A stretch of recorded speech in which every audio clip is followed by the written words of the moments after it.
नमस्कार, राधे राधे, जय श्री कृष्णा। अंजू के नुस्खों में आपका एक बार फिर से बहुत बहुत स्वागत है।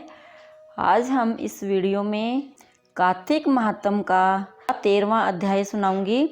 पिछले अध्याय में हमने सुना था कि भगवान विष्णु ने किस प्रकार से जलंधर को, जो वृंदा के पति तुलसी जी के पति जलंधर हैं, उनको किस प्रकार से क्रोधित होकर भगवान ने उनको क्या क्या वचन कहे और किस प्रकार से उनको मारने का श्राप दिया।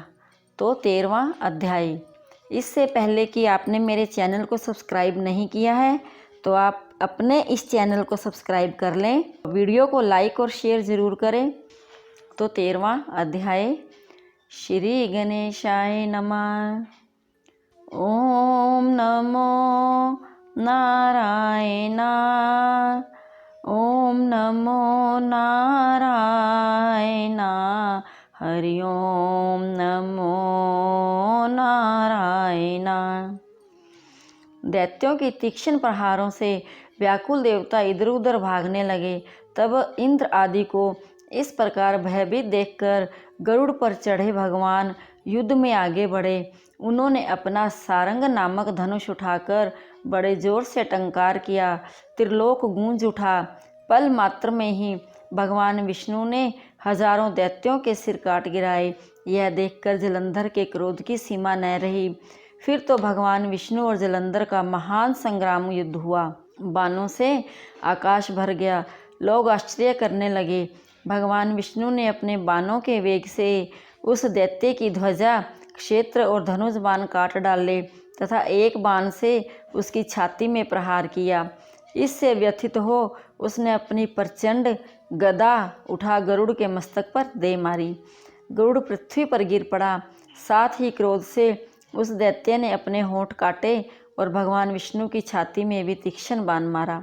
इसके उत्तर में भगवान विष्णु ने उसकी गदा काट दी और अपने शारंग धनुष पर बाण चढ़ाकर उसको बींधना आरंभ किया। जलंधर भी उन पर अपने पैने बरसाने लगा।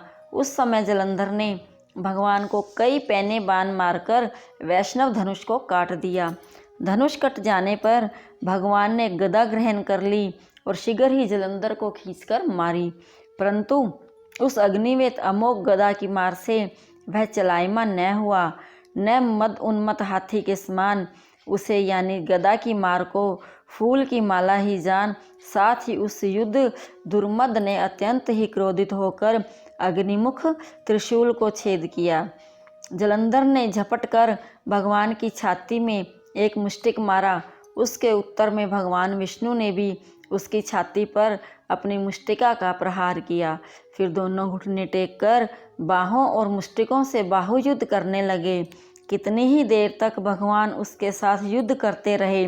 जब वह कुछ श्रमित से हो गए तब सर्वश्रेष्ठ मायावी से भगवान उस दैत्य से मेघवाणी में बोले, हे रण दुर्मद दैत्य श्रेष्ठ, धन्य है जो इस महायुद्ध में इतने बड़े बड़े आयुधों से भी भयभीत न हुआ। तेरे इस युद्ध से मैं बड़ा खुश हूँ। तू जो चाहे वह मांग, मैं अदे वस्तु भी आज तुझे दे दूंगा। मायावी भगवान विष्णु की ऐसी वाणी सुनकर जलंधर ने कहा, हे भावुक, यदि आप मुझ पर खुश हैं तो मुझे यह वर दीजिए कि आप मेरी बहन के साथ अपने 100 कुटुंबियों सहित मेरे घर पर निवास करें। नारद जी कहते हैं, उसके ऐसे वचन सुनकर भगवान को खेद तो हुआ, किंतु उसी क्षण उन देवेश ने तथास्तु कह दिया। अब भगवान विष्णु सब देवताओं के साथ जलंधरपुर में जाकर निवास करने लगे। जलंधर अपनी बहन लक्ष्मी और देवताओं सहित भगवान को वहां पाकर बड़ा प्रसन्न हुआ। फिर तो देवताओं के पास जो रत्न आदि थे उनके स्थानों पर दैत्यों को स्थापित करके जलंधर पृथ्वी पर आया। निशुंभ को पाताल में स्थापित कर दिया और देव, दानव, यक्ष, गंधर्व, सर्प, राक्षस, मनुष्य आदि सबको अपना वशवर्ती बनाकर त्रिभुवन पर शासन करने लगा। उसने धर्म अनुसार सपुत्रों के समान प्रजा का पालन और उसके धर्म राज्य में सभी सुखी से रहने लगे।